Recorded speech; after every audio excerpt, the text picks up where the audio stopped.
लाखों एस्पिरेंट्स जो एग्ज़ाम देते हैं उसमें आपका टॉप 10 आया है, टॉप 10 में आप शामिल हैं।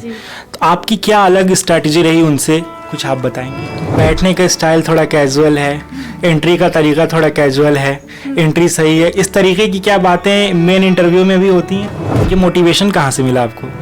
ये आपके पेरेंट्स, आपकी फैमिली से कितना आपको सपोर्ट मिला इस चीज़ को लिए? आपने जब इंटरव्यू क्लियर किया, यूट्यूब पे हमें मॉक इंटरव्यू देखने को मिलता है, तो क्या उसी तरह से ये जो मेन इंटरव्यू होते हैं इसी तरीके से होते हैं या फिर इसमें कुछ अलग होता है? आपको बहुत बहुत मुबारकबाद, आपने जो है यूपीएससी क्लियर किया।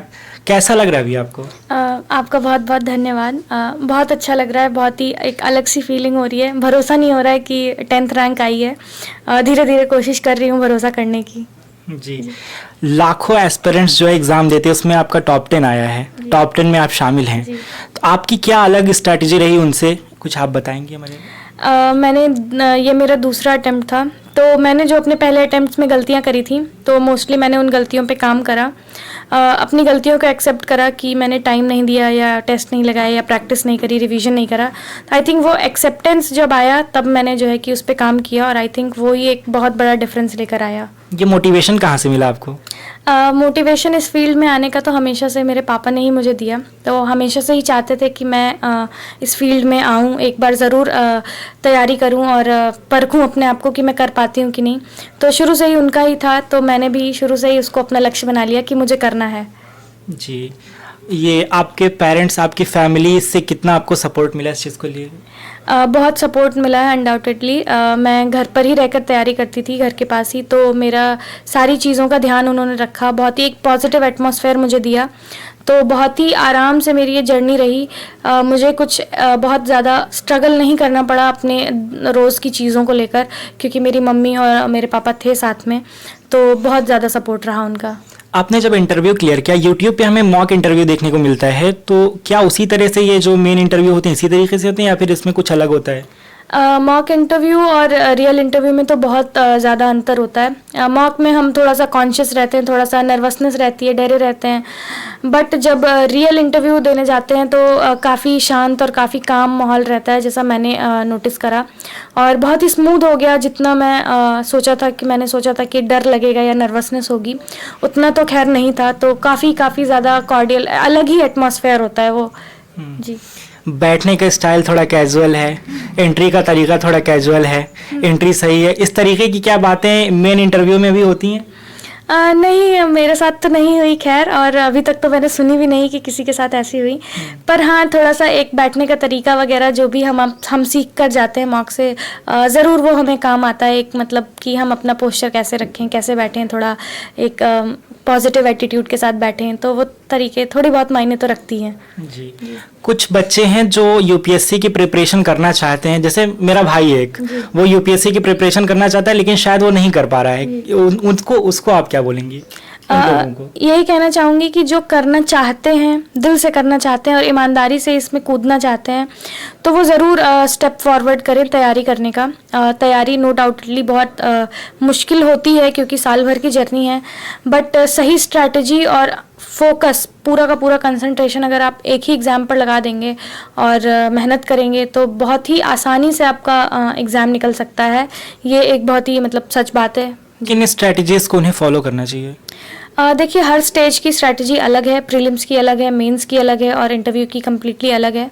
तो प्रीलिम्स के लिए आपको टाइम देना है 4-5 महीने का, जो है कि सिलेबस कंप्लीट करना, करंट अफेयर्स पढ़ना, न्यूज़ के टच में रहना और प्रैक्टिस करते रहना। मॉक्स को प्रैक्टिस करना, एक मेंटल प्रैक्टिस करना, कितना हम कर पा रहे हैं, कितना नहीं कर पा रहे हैं, कितना गेस कर रहे हैं, ये सब चीज़ें बहुत काम आती हैं। एक एग्ज़ाम लाइक एनवायरनमेंट में बैठ के प्रैक्टिस करना, ताकि थोड़ा जब आप जाएं तो एंग्शियस ना हो।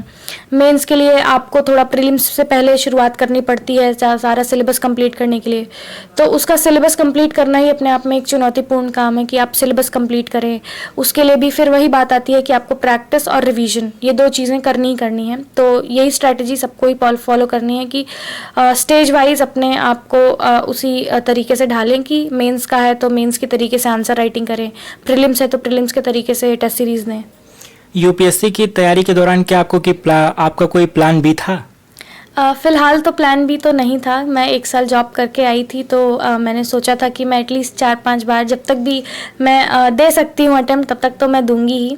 उसके बाद अगर कुछ होता तो मैं शायद सोचती, पर अब शायद तो सोच नहीं। लाखों में बच्चे इसकी तैयारी करते हैं, उसके बाद फिर कुछ हज़ार का सिलेक्शन होता है। जो बचे हुए होते हैं कुछ, मेरे ख्याल से 97-98% जो बच्चे होते हैं, उनके लिए आप क्या कहेंगी जो जी नहीं तैयारी कर पा रहे हैं? जी, यही कहना चाहूँगी कि जिनका भी इस बार नहीं हो पाया, या जो फाइनल लिस्ट में जिनका नाम नहीं आ पाया, या जिनका प्रीलिम्स नहीं क्लियर हो पाया, तो होप लूज़ ना करें। होता है, मैंने भी मेरा भी एक बार प्रीलिम्स नहीं क्लियर हुआ था, तो मुझे भी बहुत डर था इस बात का कि दोबारा हो पाएगा कि नहीं, कंपटीशन बढ़ता जा रहा है, नए बच्चे आ रहे हैं। पर एक जो सेल्फ बिलीफ है आपके अपने ऊपर कि आप कर लेंगे, और उसी ईमानदारी से हार्ड वर्क, जो सेल्फ बिलीफ तभी आएगा जब आप ईमानदारी से हार्ड वर्क कर रहे हैं। जो लक्ष्य है आपका बहुत बड़ा है, तो बेशक मेहनत भी बहुत बड़ी होगी, तो अगर आप उस मेहनत से डरते नहीं हैं तो ज़रूर एक दिन आप ज़रूर लिस्ट में नाम ला सकते हैं। कल जब रिजल्ट आया इसका, और कल से और आज में क्या बदलाव आपको देखने को मिला? अपने आपके रिश्तेदारों से जो कॉल्स वगैरह जो आ रही हैं, बहुत ज़्यादा आने लगती हैं, उसके हाँ। बारे में कुछ बताइए। रिज़ल्ट से पहले तो बहुत ही शांत माहौल था, बिल्कुल किसी को खबर नहीं थी क्या हो रहा है क्या नहीं। बहुत लोगों को पता भी नहीं था कि मैंने इंटरव्यू दिया है, या फिर मैं काफ़ी लोगों को बस इतना ही पता था कि प्रीलिम्स क्लियर हुआ है। बहुत लोगों को तो पता भी नहीं था कि कर क्या रही है। बट रिज़ल्ट के बाद से अचानक से इतने सारे लोगों का आना और मिलना, मतलब बहुत ही एकदम अलग ही फीलिंग हो रही थी कि बहुत सारे लोग आ रहे थे, बहुत सारे लोग बधाई दे रहे थे, बहुत सारे लोग मिल रहे थे। तो एक थोड़ा सा एक लगता है कि हमने कुछ अचीव करा है। कुछ बच्चे इस डर से यूपीएससी की तैयारी नहीं करते हैं कि लोग क्या कहेंगे, अगर उनका नहीं निकला तो समाज में बातें होंगी। क्या आपके दिमाग में कभी इस तरह के कोई ख्याल आए थे? बहुत तो नहीं, लेकिन हाँ एक आध बार तो ख्याल आ जाता है। मुझे ये लगता था कि अगर नहीं निकला तो क्या होगा, जो 2-4 लोग जान रहे हैं वो क्या सोचेंगे।